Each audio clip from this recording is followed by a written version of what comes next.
দেখছো একটা ফাংশনের ইনভার্স ফাংশনটা কত সহজে এবং কত সুন্দরভাবে কম সময়ের মধ্যে সমাধান করা গেল। এরকম টাইপের অঙ্ক আমাদের একাডেমিকে যেমন গুরুত্বপূর্ণ, আমাদের বিভিন্ন বিশ্ববিদ্যালয়ে এই টাইপের অঙ্ক এমসিকিউতে দিয়ে দেয়। তো অবশ্যই তোমাকে এটা শর্ট ট্রিক্সে জানতে হবে, কারণ তুমি যখন এটাকে মেইন নিয়মে করতে যাবা তখন কিন্তু অনেক বেশি সময় চলে যাবে। এবং ফাংশনের ইনভার্স ফাংশন নির্ণয় করা কিন্তু সবসময়ের জন্য আমাদের একাডেমিক এবং অ্যাডমিশনের জন্য গুরুত্বপূর্ণ একটা টপিক থাকে।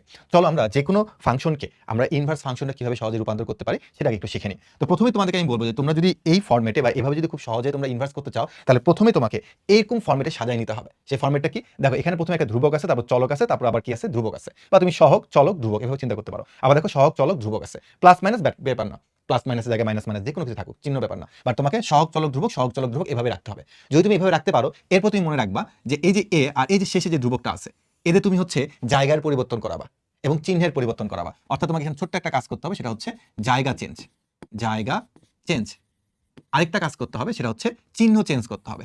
কি করতে হবে? চিহ্ন চেঞ্জ। মানে একই সাথে দুইটা কাজ করতে হবে, জায়গা চেঞ্জ আর চিহ্ন চেঞ্জ। তা দেখো তো, জায়গা চেঞ্জ আর চিহ্ন চেঞ্জ করলে আমাদের এখানে কি দাঁড়াচ্ছে? আমরা এখান থেকে বলতে পারি F inverse X equal to minus D. যদি উপরে চলে যায় তাহলে আমাদের কি হবে? Plus D. আর প্লাস এ যদি নিচে চলে আসে তাহলে আমরা বলবো কি? Minus A. অনেকে এভাবে এটাকে চিন্তা করে যে মাইনাস ডি উপরে গেছে, তোমার ডি হয়ে গেছে, প্লাস এ নিচে নামছে, তোমার মাইনাস এ হয়ে গেছে। ব্যাপারটা কিন্তু এরকম না, এটা চিহ্ন সহ পরিবর্তন হয়েছে। হ্যাঁ, মাইনাস ডি উপরে গিয়ে প্লাস ডি, প্লাস এ নিচে নেমে মাইনাস এ হয়েছে। ওকে, এখন বাকি যারা যে যেখানে আছে এই দুটো চেঞ্জ করে বাকি যে যেখানে আছে, দেখো এক্স প্লাস বি আছে, তুমি এখানে এক্স প্লাস বি লিখে দাও। আর এখানে কি সি এক্স আছে, সি এক্স লিখে দাও। এখন এটাই হচ্ছে তোমার ইনভার্স ফাংশন। এটা তুমি তখনই করতে পারবা যখন তুমি হচ্ছে এই ফর্মেটে সাজাতে পারবা। এবার তুমি এটার দিকে তাকায় দেখো। এখন তুমি বলবো যে ভাইয়া, এখানে তো আপনি শুধুমাত্র ধ্রুবক দিচ্ছেন ভাইয়া, আপনার চলক সহগ কই গেল? যেহেতু তোমার এখানে চলক আর সহগ নেই, তুমি চাইলে কিন্তু এখানে খুব সুন্দর করে একটা 0 × x চিন্তা করতে পারো।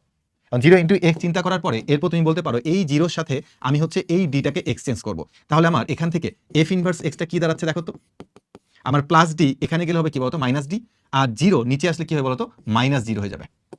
এরপর যে যেখানে আছে তাকে সেখানে বসায় দাও। এখন কিন্তু একটা এক্সট্রা এক্স আছে, এক্স প্লাস বি, আর এখানে হচ্ছে তোমার কি বলতো? C x minus zero. তাহলে এই মাইনাস জিরোর কোনো দাম নেই, তার মানে বাকিটাই হচ্ছে তোমার কি বলতো? Inverse function. অনেক সময় এভাবে থাকতে পারে। যদি এভাবে থাকে তাহলে তুমি কি করবে বলো তো? তুমি এখানে চাইলে একটা প্লাস জিরো বা মাইনাস জিরো যে কোনো কিছু দিতে পারো, জাস্ট এটার সাথে মিল রাখার জন্য। এরপর তুমি এখান থেকে এফ ইনভার্স এক্স কি বলবা? যে ভাই আমি হচ্ছে এই এর সাথে হচ্ছে এই জিরোটাকে এক্সচেঞ্জ করবো। তাহলে প্লাস জিরো তুমি এখানে নিয়ে গেলে মাইনাস জিরো করতে পারো, আর এ নিচে আসলে কি হয়ে যাবে? মাইনাস এ হয়ে যাবে। এরপর দেখো বাকি যে যেখানে আছে তাকে ঠিক সেখানে লিখে দাও, এক্স প্লাস বি, আর নিচে আছে কি বলতো? C x. এখন দেখো তো ভাইয়া, মাইনাস জিরো ইন্টু এক্স, এটা মানে কিন্তু জিরো হয়ে গেল। তার উপরে থাকলো শুধুমাত্র বি, আর নিচে থাকলো কি বলতো? সি এক্স মাইনাস এ। তাহলে এটাই তার কি বলতো? ইনভার্স।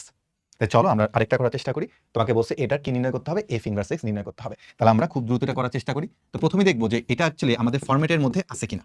আমরা দেখতেছি হ্যাঁ, যে তোমার